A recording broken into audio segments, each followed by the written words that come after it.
Good morning. I am Coimbatore Tirumular Sittarpeedam Sivayogi Sivarajan speaking. Now I am speaking about immunity development through yoga. Nowadays it is very important to develop immunity because lot of viruses are encroaching, attacking mankind.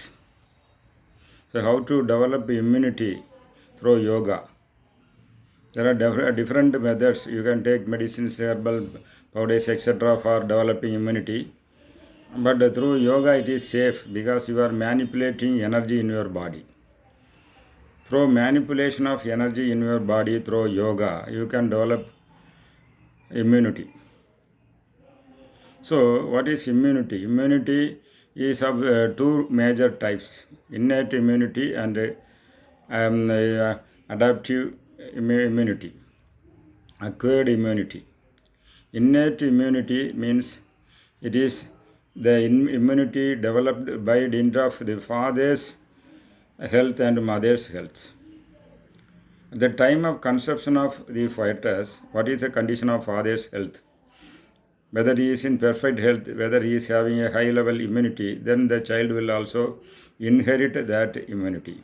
If the father is otherwise, and if he is a carrier having many other these infections with him, then that also will be carried on to the child.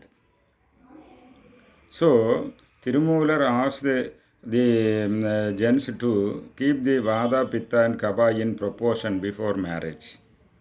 Because the Vada, Pitta, Kapha disturbances present in the body will be transferred to the child. And to get rid of the differences is very difficult through Ayurveda or Siddha. But that can be done by Shiva Yoga.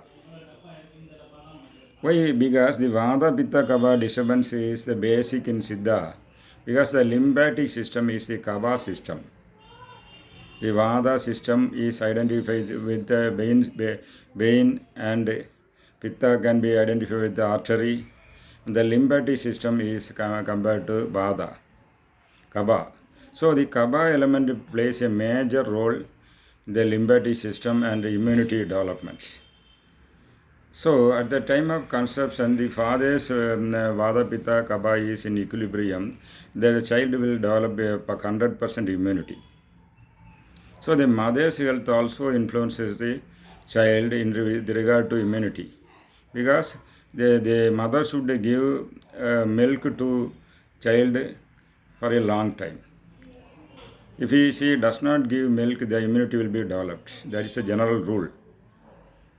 But the mother should also be healthy. Then only the milk will be useful for the child. If the mother is infected by many other diseases, then that will also be carried over the child through milk.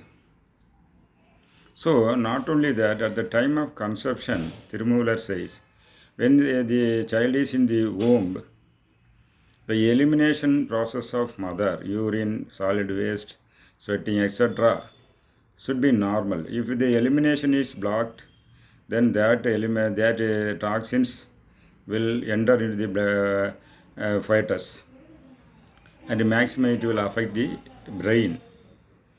The autism children are born because of this.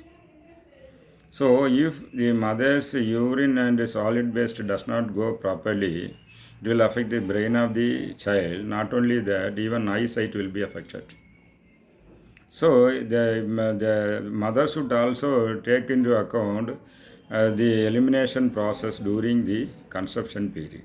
So that also decides the immunity of the child. So this innate immunity, in addition to that, we are having this what we call our skin system. Skin offers a very good resistance to these bacteria and all these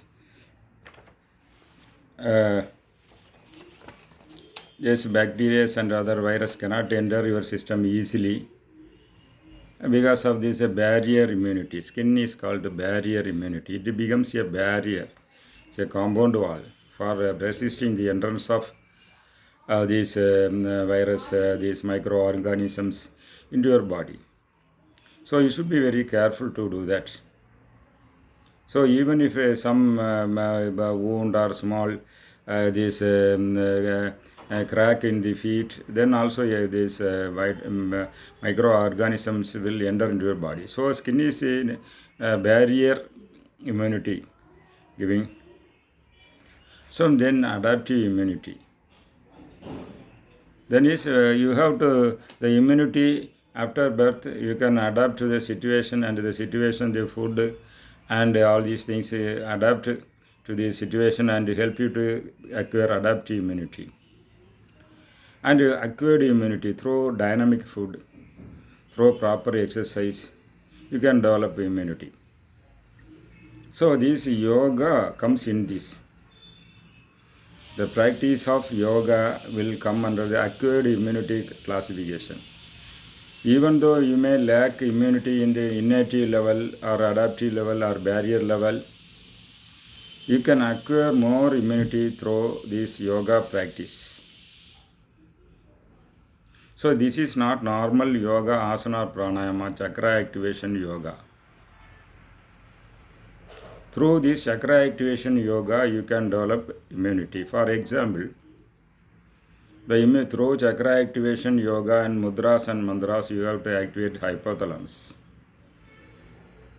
That is your psycho. There is a mind influences this nervous system, and the nervous system influences endocrine system, and the endocrine system influences the lymphatic system, immunity development system. So according to Indian medicine, Manomaya Kosha, all diseases start in Manomaya Kosha. So Manomaya Kosha means disturbance in the mental layer. Now we can classify it as stress. We are living in a stressful condition, but there are positive stress, eustress and distress. The positive stress actually influences the hypothalamus to increase immunity. The negative stress decreases the capacity of the immunity. So when the stress, positive or negative, this influences the heart functioning will also vary. But nowadays research shows that hypothalamus plays a major role. Positive stress can boost the working of hypothalamus. A negative stress can decrease the working of hypothalamus. So here the hypothalamus is a nodal point which influences the pituitary gland. And the pituitary gland will influence this adrenal. From adrenal, this signal goes to gonads. From gonads, it goes to thymus. So when it goes, that is from the hypothalamus influence the pituitary gland. Pituitary gland is actually the head of the endocrine glands. So hypothalamus is linking nervous system and endocrine system. So the influences caused by psycho, mind influences, enters the nervous system. Through nervous triggers, it sends message to pituitary gland. Pituitary gland is the head of endocrine glands, and it sends its energy and signals to adrenal. Then this energy flow goes to adrenal to this gonad center to the thymus. When it reaches thymus is the major gland in the lymphatic system, which gives immunity. So the role of thymus comes after nervous system, it enters endocrine system. From endocrine system, now enters thymus. This is also part of endocrine glands, but it is a starting point for immunity development. So thymus, when it functions properly, thymosins and the T cells which give resistance will be matured. When the T cells are matured, it will destroy these bacteria and all these things properly. The spleen also helps in this process. So through endocrine system, hypothalamus to pituitary gland, pituitary gland to endocrine energy. When the endocrine glands action energy reaches thymus, your immunity will be boosted. The proper functioning of these thymus will increase, step up your immunity against all these disease causing bacteria or virus. The T cells which are actually formed in the bone marrow get matured in thymus. After this, they will fight and attack, and the spleen will be this war field for attacking these disease creating virus or these bacteria. So through yoga you are influencing mind, you are influencing this mental balance. Through mental balance you can maintain the homeostasis, the internal energy flow balance.